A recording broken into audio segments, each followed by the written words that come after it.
Good morning and happy Monday to you all. I hope your week has got off to a good start.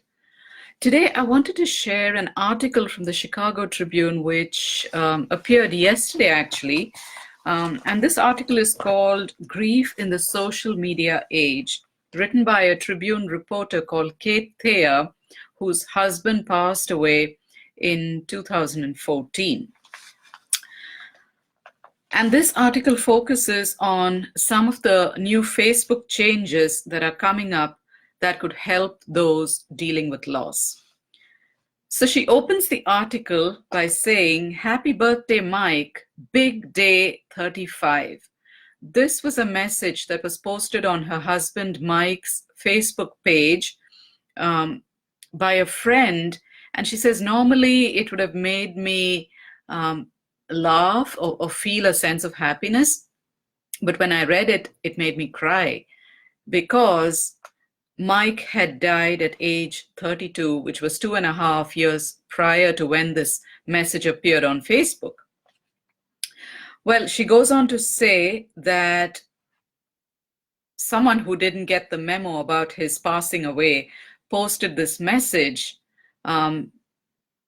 And to spend a moment thinking about that person didn't know. They were doing it out of pure innocence, but it ended up feeling like a cruel joke, right?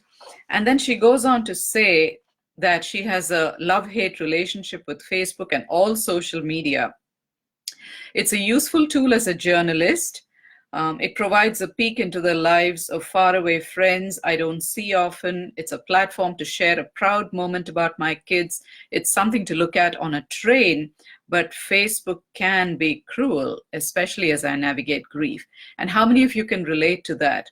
And what she's referring to is how when random memories pop up from past years, you are grieving the loss of someone you love, and then a random memory of a happier time pops up in your feed, or this feature that Facebook has where they show you pictures from a year ago or 2 years ago. And she says Facebook is now making some changes which are going to be for the better. And one of these changes is that Facebook is working to hide pages of the deceased so they don't show up in things like birthday alerts, which can be painful for friends and family. She also goes to say that as the years have gone by, friends and family have shared lovely memories on her husband Mike's Facebook page, or they've simply said, "I miss you." In fact, she gave Mike's treasured road bike to one of his closest friends, who then posted photos of his adventures riding that bike in places Mike never got to visit. And this is the message he posted: "I think you would have enjoyed the ride."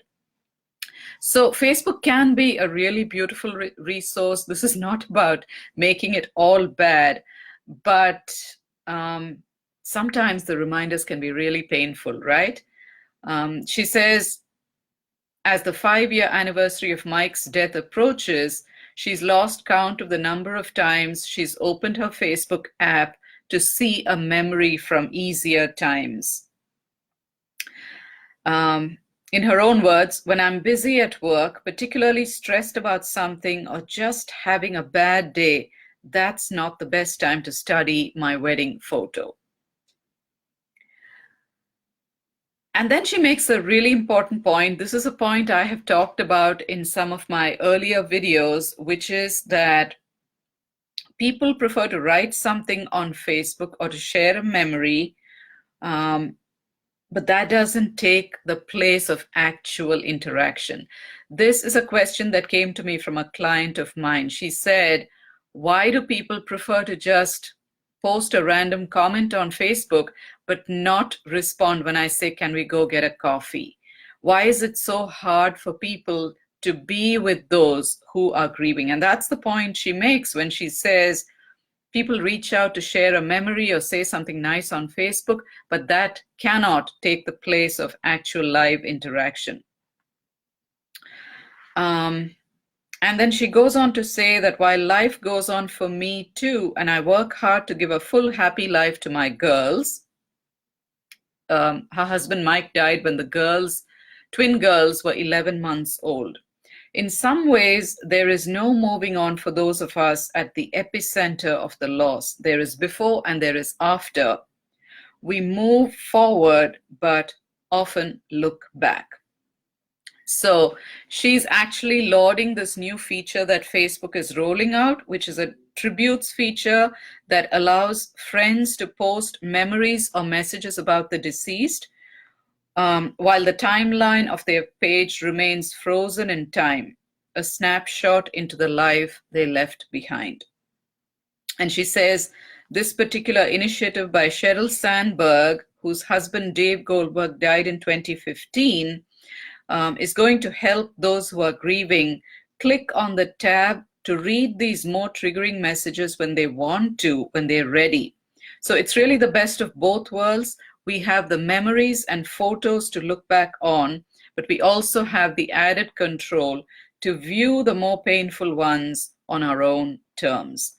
So I just wanted to share this article with you as a way to say that Facebook can be a beautiful resource to connect with people we haven't seen since our school days, perhaps, to post memories, to receive birthday alerts. But that also has a flip side for those who are grieving a loss. It can be really hard when a sudden photograph from a happier time or a birthday alert pops up and the person is no longer living. And that can feel like a cruel joke. It can be hurtful. It also can be alienating when people post messages which are kind, they are well-intentioned messages, but those messages don't take the place of normal human in-person interaction. So I guess my overall message to you is, if you know someone who's grieving a loss, take a moment to pick up the phone and call them. Instead of texting or posting a message on Facebook, reach out to them in a way that feels like real, live human interaction. There is nothing better. There is nothing better than that to let someone know that you care and care deeply. It shows that you really value that relationship because you're taking time out of your day to make that phone call or reach out in a way that is meaningful. Maybe if they live in your neighborhood, in your locality, you may take a day to just drive over and visit them, or get a cup of coffee, or bring something for them that they love. These actions speak volumes. They speak volumes more than a simple text message or a Facebook post. So I guess that's my overall message to you. Reach out to people in ways to connect in a meaningful way. If you have a story that you'd like to share about how you have befriended someone who's grieving, or you have taken an action that has communicated your love, the fact that you care, that you've made a difference in someone's life, I'd love for you to share that story below the video.